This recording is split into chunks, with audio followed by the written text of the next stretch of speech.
Sabo, Gama Fire! Gama Fire! Gama Fire!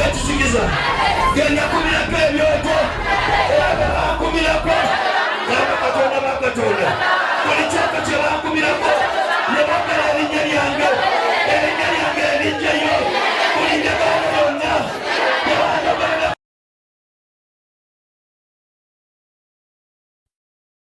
When you get a virus,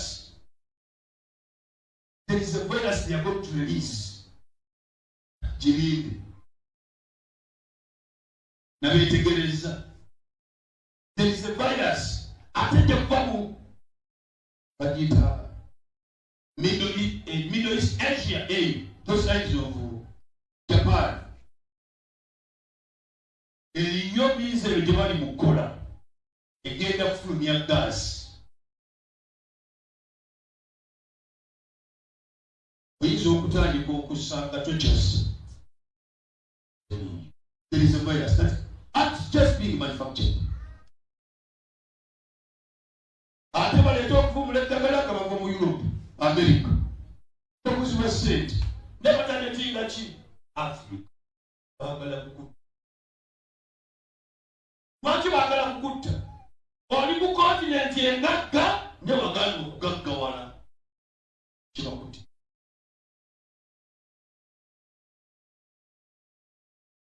Nze njamba kubira toki ku ekigenda okujja mu maaso. Kijja ng'otegedde. Bwekuba kwagenda okola ki? Bwekuba kusavinga. Bwekuba kutereka mmere otereka ki? People designing ebintu ebikyamu kati kabuuze. Ennyonyi z'abakola ennwanyi zigenda kubambwa. Kabuuze. Ennyonyi ennwanyi zinnamuka. Zigenda kuba nti. Zigenda kuba obupume. Akabu bakakubisa mundu. Bakikolera ndi. There is a lot that is happening in the spirit world.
I hate to say this, but it feels like 2020 all over again. Overflowing hospitals and thousands of patients with flu-like symptoms. China is facing a new health crisis, a new disease outbreak, which looks a lot like the Wuhan virus. And as always, Beijing is sharing no information. They're calling it a pneumonia of unknown origin. That's how Chinese authorities have described it. Beijing says it has set up systems to monitor the outbreak. If you feel like you've heard this before, you have. From the same China, some 4 years back. They're making it sound like it's just the flu season. We do hope it's just that. But sadly, the pictures tell a different story. Take a look at this.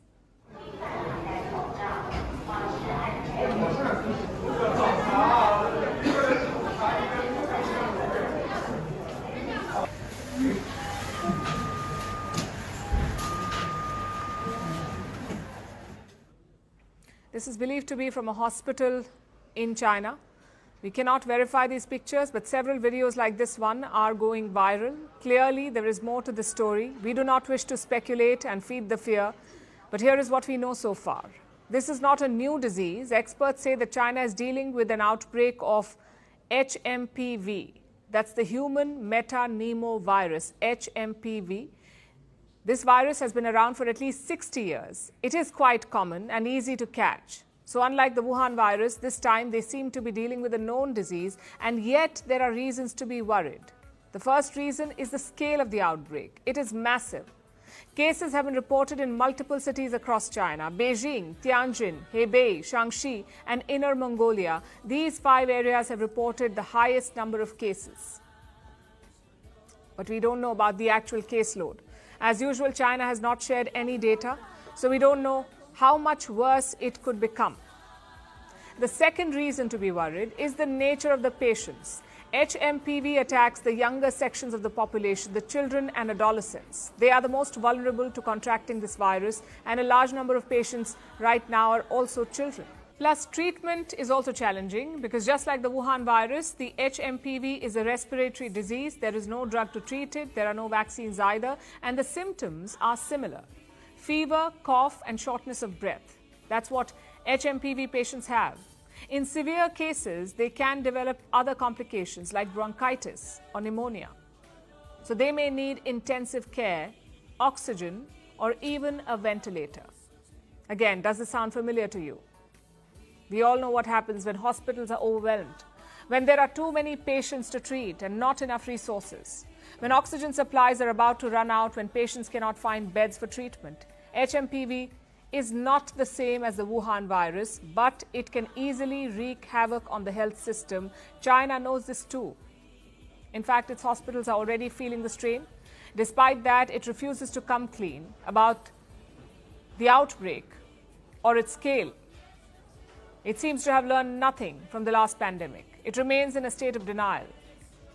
Just look at this story. It came out 3 days back. The World Health Organization, or WHO, made an appeal to Beijing.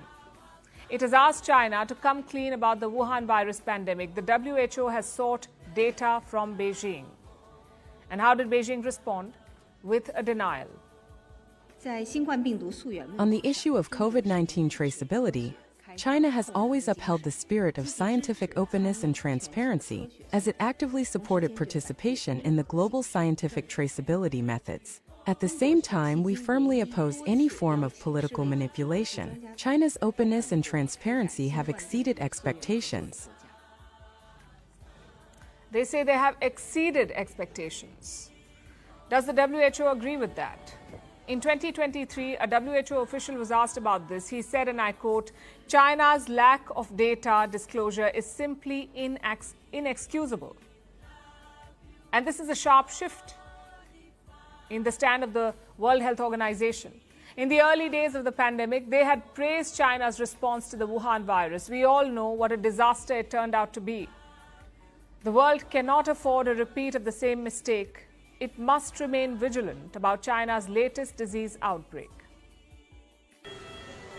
Over the past few days, China has reported an increase in human metapneumovirus cases, a respiratory virus that causes flu-like or cold-like symptoms. The outbreak has raised concerns among some members of the public, especially given the memory of the dark days of COVID-19 pandemic, which brought about strict measures like lockdowns and travel bans. According to the Uganda Virus Research Institute, human metapneumovirus was discovered in the Netherlands in 2001 and is not a new virus. In Uganda, cases of the virus were previously detected in 2013, suggesting some level of existing immunity in the population due to past exposures. One of the studies we did in 2013, we found that among those who come to our centers with such illnesses, about 1.5% had this virus.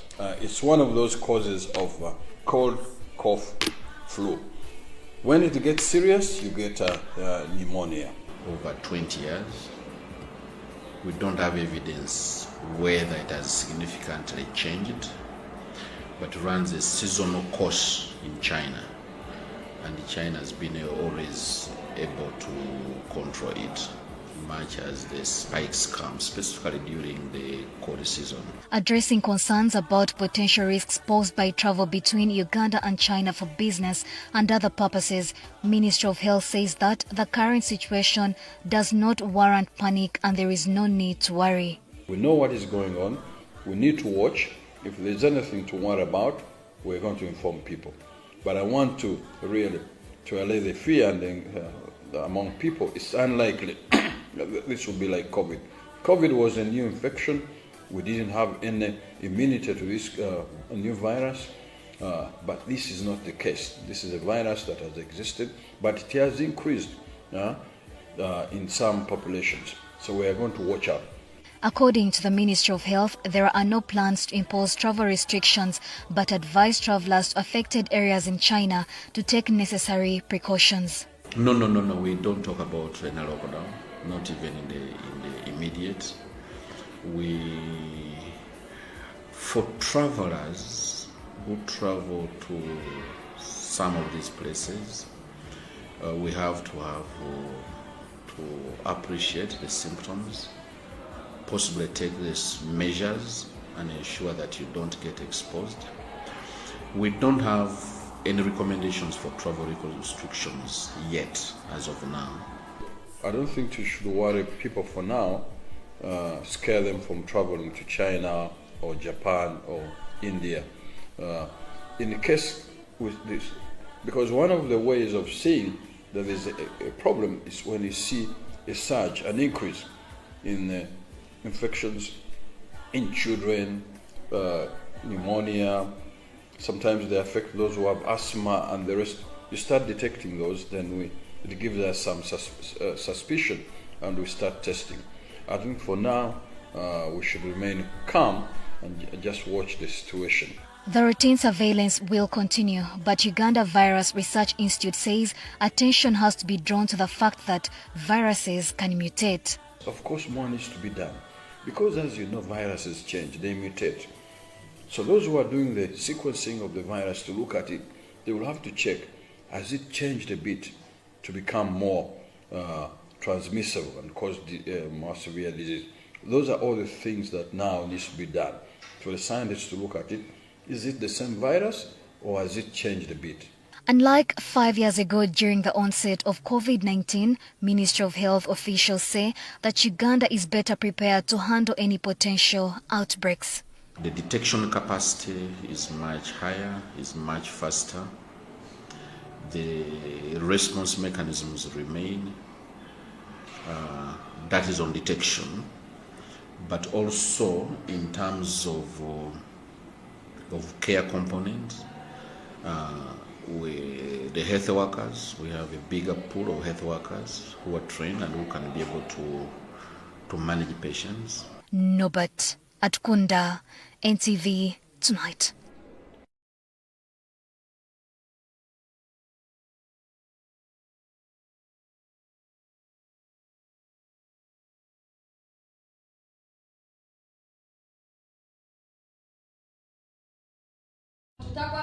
This is going to change drastically. Seasons and times.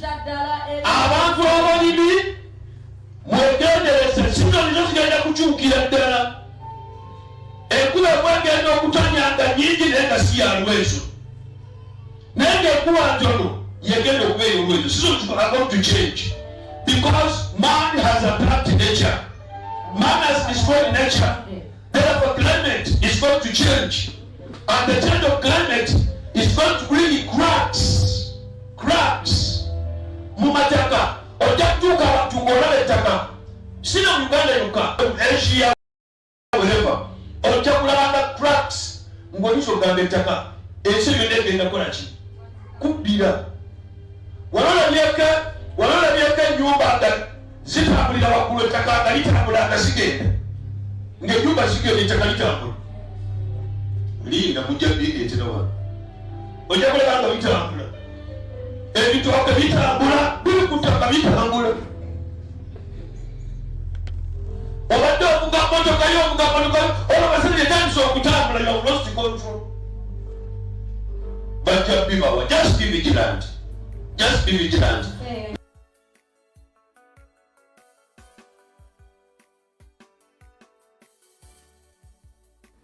Rescue workers in Tibet are working round the clock to search for survivors after a major earthquake killed at least 126 people.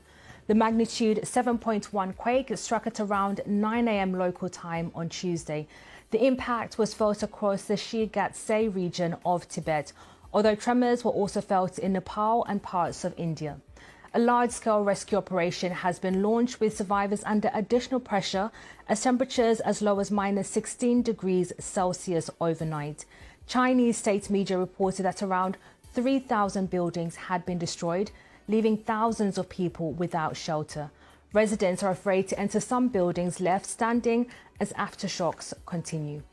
Well, earlier I got the latest from exiled leader of the Tibetan government, Pempa Tsering.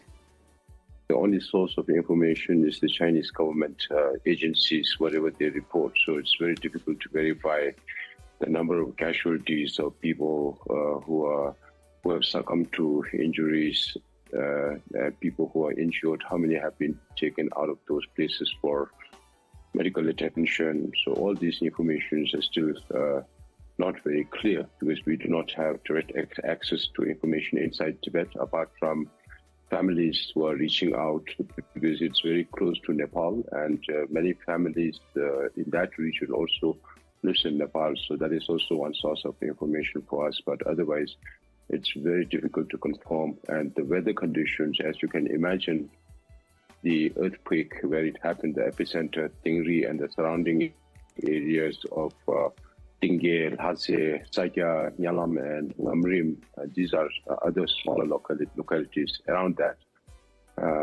All are at an elevation of more than 4,000 meters above sea level, which should be about 14,000, 15,000 feet above sea level. And temperatures go minus degrees around this time of the year. So people are having a lot of problem having to be relocated, and some more than 30,000 people have been relocated so far, it seems, according to government agencies of the Republic of China. And of course, you live in exile away from Chinese rule there in Tibet. But what do you make of the Chinese government's response so far to this earthquake? Of course, I understand you have limited information at the moment. It looks like there is the government has sent in or making good enough effort to save people's life. And a lot of local Tibetans also from the surrounding areas, and also Muslim communities are also coming together to provide shelter and food for people who are surviving. So it looks like everybody is putting in their concerted effort to save people. And of course, this is an area that is prone to earthquakes. There are other environmental challenges. What do you think the long-term considerations for this part of Tibet are going forward? As we all know, the Tibetan plateau came out of the tectonic shift between the Indian plate and the Eurasian plate, and there is a big fault line. And the whole area is very prone to earthquakes, and it's very seismic zone. So I think this is a nature's call to warn the Chinese government about developing mega projects like what they announced last month, mega dam on the Yalung Sampo or the Brahmaputra River, which becomes Siang in India. The mega dam is supposed to produce 3 times the hydroelectricity than the Three Gorges Dam, which is the biggest in the world. So the whole area is seismic zone. If something happens to that size of a dam, what could be the severe consequences in downstream countries is for everybody to imagine. And that was Pempa Tsering, exiled leader of the Tibetan government.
Children who are in America, Europe, just about to receive fire.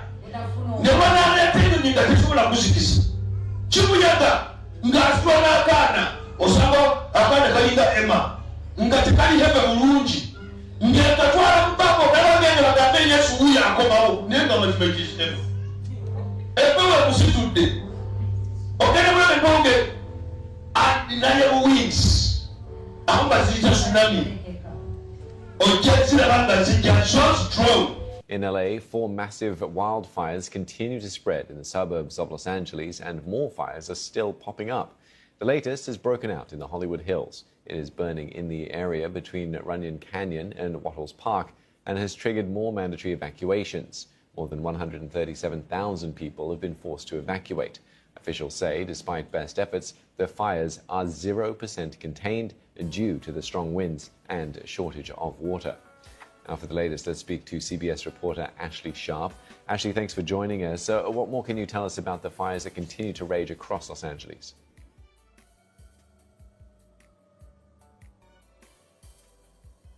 Hi, Steve. Well, of those major fires that are burning here across Los Angeles, I'm covering the Eaton fire currently. We're in Altadena, California, just outside of LA.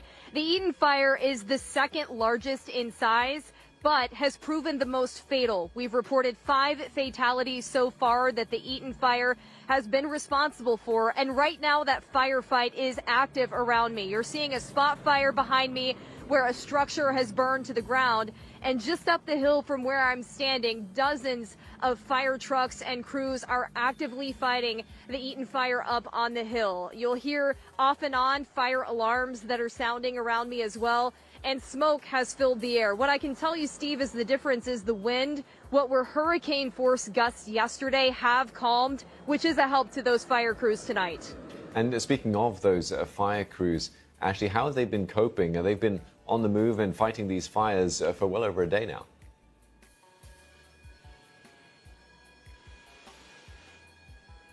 Steve, they're exhausted. We're standing right across from a fire hydrant where those crews have been coming down the hill, filling up with water and going right back up. It's an all hands on deck situation. Crews from across the state, from Northern California, where we are very familiar with fighting wildland fire. Crews have made their way down south. So it's an all hands on deck situation. And as you can imagine, too, the emotional weight of seeing a lot of what they're seeing. You're seeing families flee their homes with their pets in their arms. You're seeing people having to watch their homes burn to the ground all across Los Angeles County. It weighs heavily on these firefighters, and they too know that they have such an important job to do in getting these very, very dangerous fires contained that right now are sitting at 0% containment.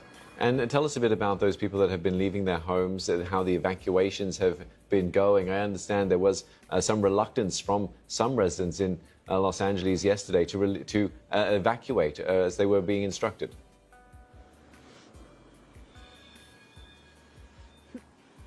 the evacuation orders have continued tonight. I mean, tens of thousands of people under evacuation order, and Los Angeles' mayor warning tonight that there could be more evacuation orders coming through the night and into the morning. So if you're living in this Los Angeles area, you're glued to your phone. You're glued to information about where this fire is moving and where in turn you need to move. You asked about people who have evacuated.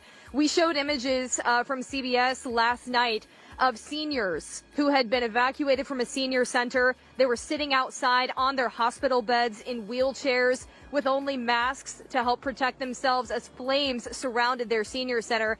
We did get to stop by the Pasadena Convention Center earlier today where some of those seniors were taken. That's the question, right? When you evacuate people from places like this, from places like hospitals, where do you take them? Regional transit buses showed up and they got those seniors to places like the Pasadena Convention Center, where right now it's a waiting game as to what comes next. Yeah, and speaking of what comes next, you mentioned earlier about how the wind was not as strong as it was yesterday. That is a key component here for how firefighters are able to battle this blaze. Is there any confidence that the wind will not pick up again?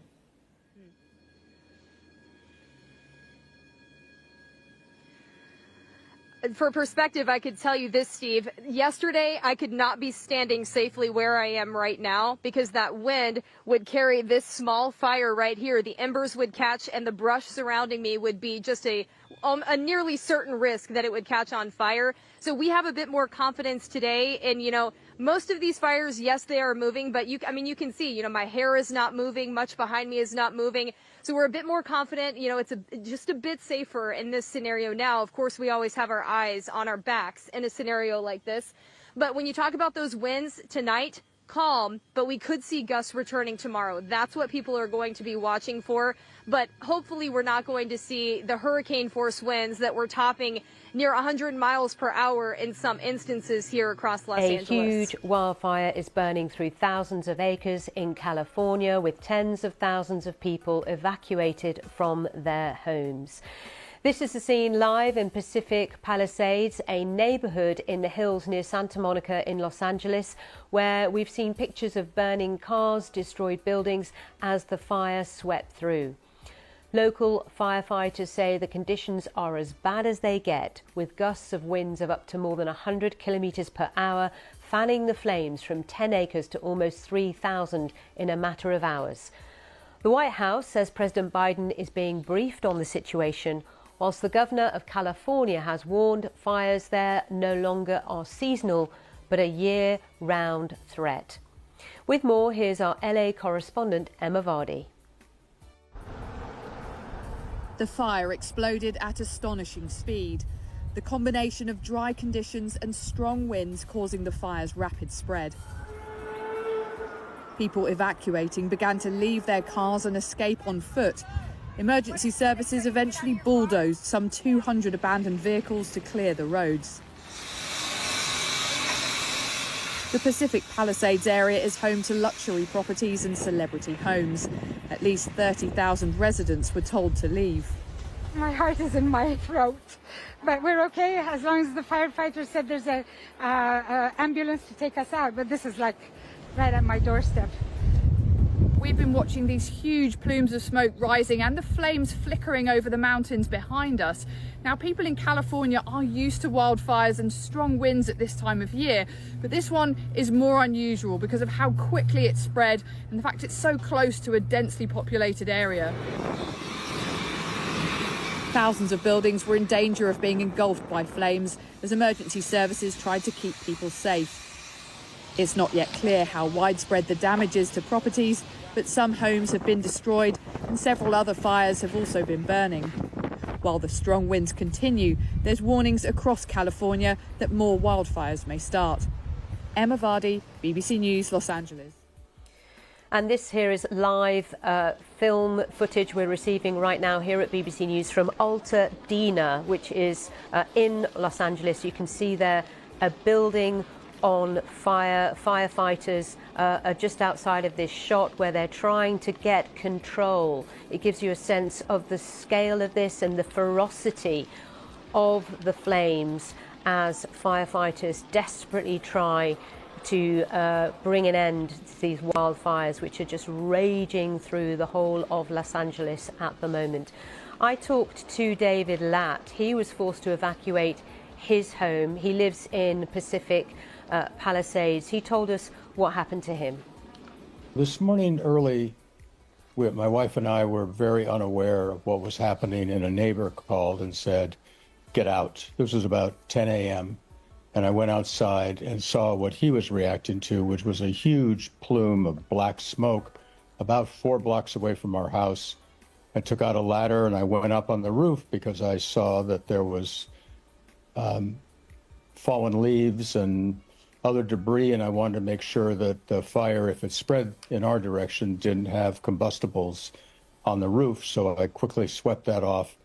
And then over the next 30 to 40 minutes, I watched as the fire got larger and moved in our direction.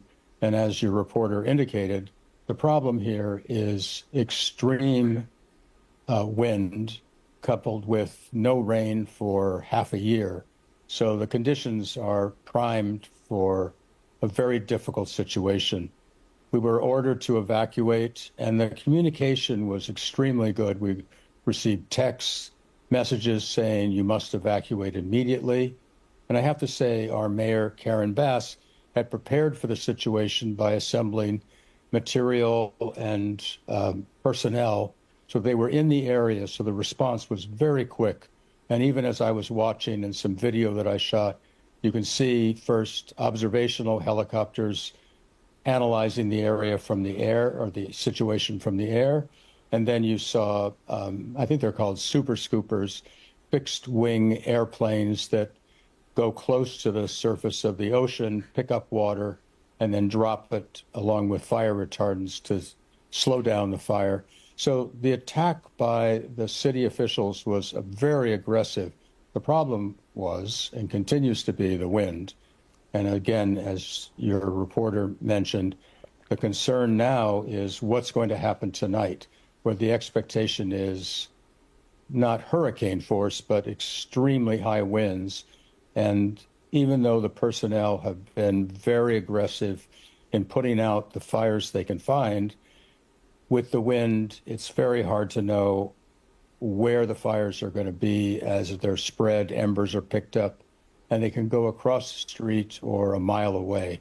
So all of LA is on alert. You hear sirens, excuse me, and you can tell there's a lot of smoke in the air.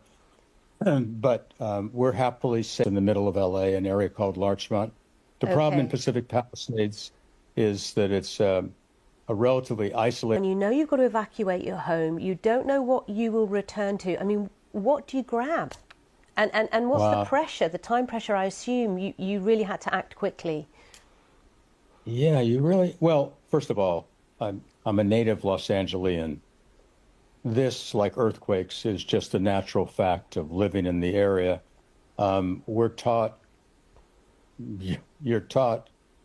over and over again to have what they call a grab-and-go box, which means with your passport, tax records as you're preparing your tax returns, especially prized videos or still photographs and albums.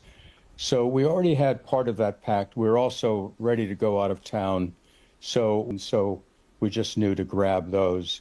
But you're right. The hard thing is we have paintings, some done by my wife's father, who's no longer with us. They're wonderful, but they're large, some of them, and by other artists, which we've collected over the years. And we knew we had to walk away from them. And that's hard. I mean, it's just hard to do. So that there was David Latt, who I spoke to earlier, who lives in Pacific Palisades. And these pictures we're receiving now are the area, Pacific Palisades, which is the area where he lives, where everyone has been ordered to evacuate their homes because, of course, it's extremely dangerous. As you can see here, 30,000 people are under evacuation orders at the moment across the state of Los Angeles, which has declared a state of emergency as the wildfires spread rapidly. The winds that are sort of extremely high and the dry lands, as we were hearing from our correspondent Emma Vardy earlier, making it very, very difficult to bring this under control.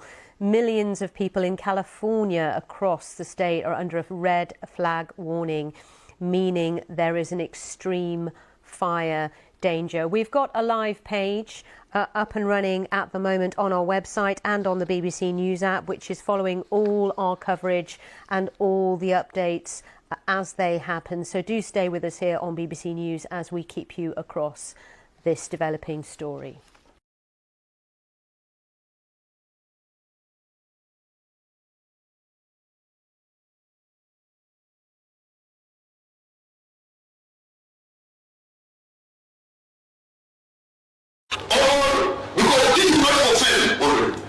Churches, places of entertainment, clubs, mosques, gatherings.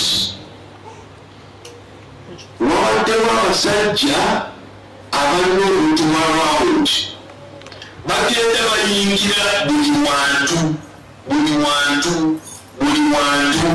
nga baleetesa sakke. Whoever is going to organize anything on that fast is my prayer. If it's the church, give up the security. If it is a gathering entertainment, give up the what? The security. Otherwise, the devil is planning to destroy people who are gathered together.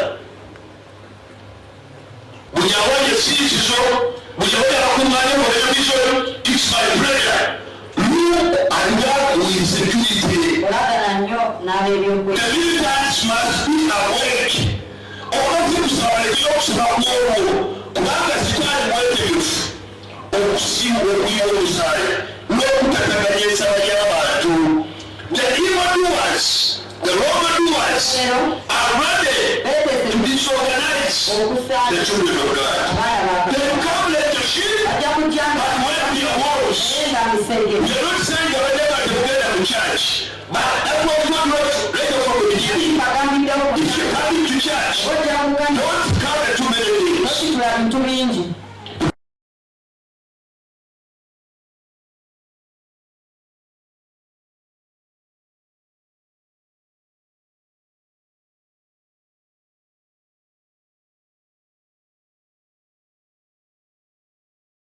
And we begin this afternoon with breaking developments out of New Orleans. 15 people are dead and at least 35 others are injured after a New Year's Eve attack on Bourbon Street. You're watching 13 News Now at 4. I'm Janet Roach. And I'm Dana Smith. Police say a driver intentionally drove into a crowd during the New Year celebrations.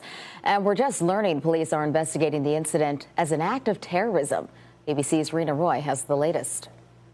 New Orleans famed Bourbon Street, now a crime scene as the FBI investigates what they're calling a terror attack on New Year's Day. Federal officials identifying the suspect as 42-year-old Shamsuddin Jabbar, a U.S.-born citizen from Texas. Police say he rammed a rented pickup truck into a crowd of people on Bourbon Street just after 3 a.m., driving 3 blocks before crashing, then getting out and firing at police with an assault rifle. Officials say 2 officers were hurt before police shot and killed the suspect.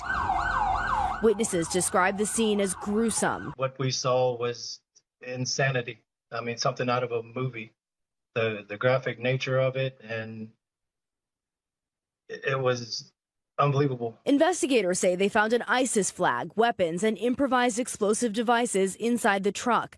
They're now working to determine whether he had any affiliations with terrorist organizations.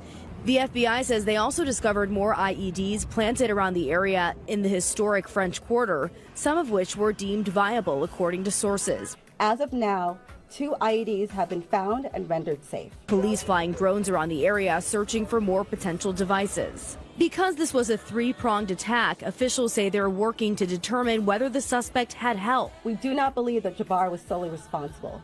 We're aggressively running down every lead, including those of his known associates. They're also digging into the suspect's past, the FBI leading the investigation. They're pulling on every thread to figure out the pattern of life of this individual just prior to this incident, the night before, the day before. Leading up to the holidays, federal law enforcement had been warning local police around the country that vehicle ramming was a key area of concern and to be prepared for these kinds of incidents. Rena Roy, ABC News, New York.